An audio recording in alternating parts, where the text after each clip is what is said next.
अस्सलाम वालेकुम। आज हम बात करेंगे जन्नत के हवाले से। जन्नत का दरवाज़ा दरमियान वाला कौन सा है, ये जानते हैं।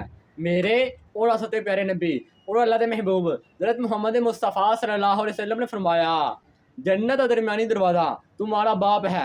यानी जो इंसान, जो शख्स, जो बंदा, जो मुसलमान है अपने वालिद की इज़्ज़त करता है, उनके साथ प्यार मोहब्बत सा पेश आता है, उनके साथ बदतमीज़ी नहीं करता, तो ऐसे शख्स के लिए वो जन्नत का दरवाज़ा इजीली ओपन हो जाएगा।